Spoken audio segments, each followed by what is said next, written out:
Hey everyone, I'm back from my holidays and I had a really good time, but I'll tell you about that some other day.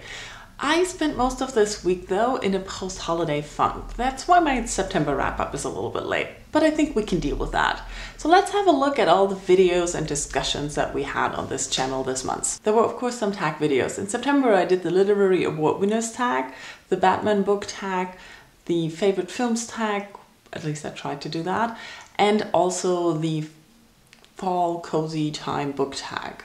I hope that was the correct order of words. I also finally uploaded my author spotlight for Andrew Kaufman, and I do hope everyone is interested in Andrew Kaufman now and is going out to read his books because he's awesome. We also had some good discussions. We talked about audiobooks and whether listening to an audiobook can be considered as having read the book.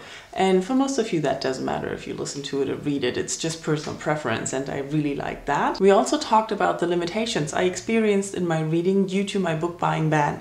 And I really liked your comments on all of that. I really liked the discussion we had there. We also talked about authors on social media and how that affects the relationship between the author and the reader. And I really like to read your comments and what you take from following authors and why you do that. And that was very interesting. Thank you very much. In a non-book related video, I showed you what I like to eat for breakfast at the moment. And I really thought some of you have some really good breakfast choices. I got hungry reading comments. Onto the books. Even though I think I've read and listened to a lot of books this month, I don't really have a lot of reviews up. The only review I have up this month is of Skin Map by Stephen R. Lohad, which is a time travel book which is told in different perspectives. And I cannot say I really enjoyed it. It was very slow, and at the end it was just too fast. I recommend watching the review because I finished it so long ago that I don't remember the details anymore. Since we're already talking about audiobooks, let's continue with that. I also listened to Redshirt by John Scalzi, and I really enjoyed this novel. I didn't really pay attention as usual to what I was listening to, and it took me a while to figure out that this has something to do with Star Trek, and it is hilarious.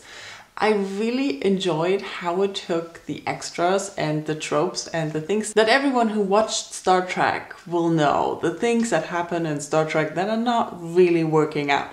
And it takes all of these aspects and puts them in a story, and it's a funny story.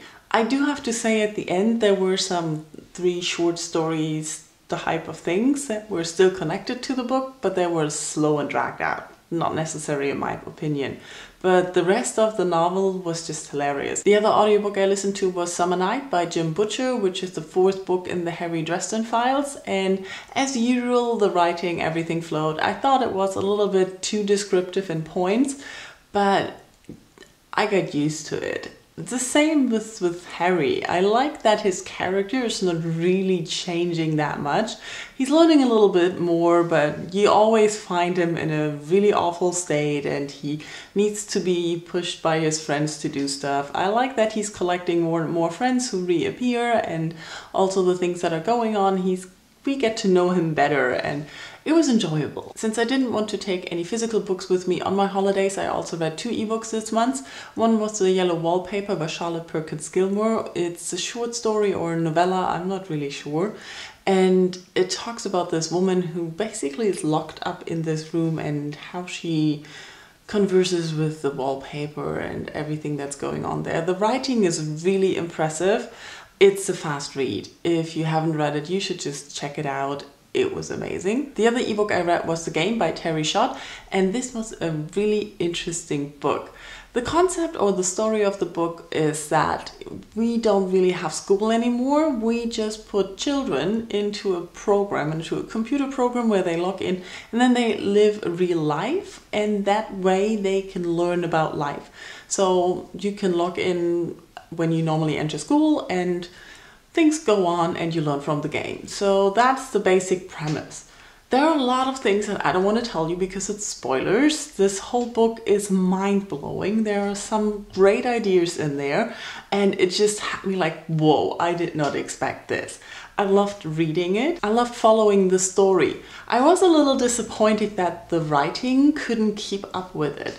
The writing is not up to the story's needs. Sometimes it just feels like you need different voices or different writing style, and that was a little bit of a downside of that novel. Another downside is that it ended on a huge cliffhanger, and now I have to get the second book. It's a trilogy, and I wish it would have been just one book, but it was really good. So if you have not read that, you should look for it. It's really awesome. And of course, I also finished physical books in September. I, for one, read finally The Foundation by Isaac Asimov, and I really enjoyed it. This is a book that I've been meaning to read for quite a long time. It's talking about this foundation, this galactic epic story of this empire and how it comes to be. We have different times and different people in those times who are working on the process of this foundation. And I enjoyed the writing. I thought it was very creative, and it didn't feel as old as it might have been, because this was written in the 50s, if I'm not wrong. And I'm really looking forward to continuing this series. I also read another novella, Down the Rabbit Hole, by Juan Pablo Villalobos. I hope that's how you say it.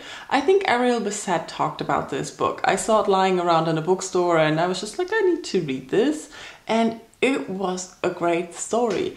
I recommend don't read the back. It gives away a lot, and I didn't read the back as usual, so I didn't really know what was going on. And we'll basically have this boy who's narrating the story. We have everything from his point of view in his voice, so we don't really get the clear information. So you have to find out what's going on, where he lives, what his life is, and he talks about basically his family. And it's very interesting to figure out what is going on, and it's also interesting to see how he sees himself in this life and the life he has and everything. It's a very good read, and it's 70 pages. Just you fly through it, and you should. It's good. Technically, I finished this book yesterday, but I'm going to count it for September because most of it was read in September. And that's Der Schatz der Sierra Madre by Bernd Raven. So now I've finally read the whole binder with both books, and I do enjoy his writing style. It's rather weird. This is in German. He wrote a lot of books in German, others he wrote in English, I think some even in Spanish. Bernd Raven is the author that S is based upon. This S, wie im Straka, is Bernd Raven. And Das Totenschiff, the Death Ship, I thought it would be a little bit more similar to the Ship of Theseus, but it wasn't. But the story was talking about a sailor who lost his papers and then got sort of shanghaied onto this death ship, and his experiences there, and in general his experiences and his point of view of politics and society. I really enjoyed this story. It was interesting to read. It was very interesting to see a book that's not really plot driven, even though there is a plot, but it was more about the thoughts and ideas of the character. And the same was with the first novel, Der Schatz der Sierra Madre, where it talks about this young man who's in Mexico trying to find work, and you follow him for a long time and you don't really know what he's doing. And then he finds a companion, and they meet another man, and then they go searching for gold, and they become gold diggers. And it's very interesting how the story develops and follows these characters in their quest or in their search for gold, and when they're mining, and how much time they spend there, and the effect it has on them to be alone, just those three people for a very long time in a foreign country, because none of them is Mexican. It's very, very interesting. What I liked about his writing was that his sentence structure seemed sometimes weird, so it could be written by a foreigner, but he is supposedly German, and I don't really know how he does that and why, but it was very interesting. Also, it was written in the early 20th century, so it's not modern German. But I really enjoyed how he put all his political views and insights into the story, and you could see that that is always a little bit more in the focus of what he's talking about than the story itself. So that was my September. I had some really good reads, I had a nice holiday, I had some good discussions with you guys. I did have a good month. How about you? How was your September? Tell me in comments, and I'll see you soon with a book haul. I didn't buy that many books, but you'll get a haul. Bye-bye.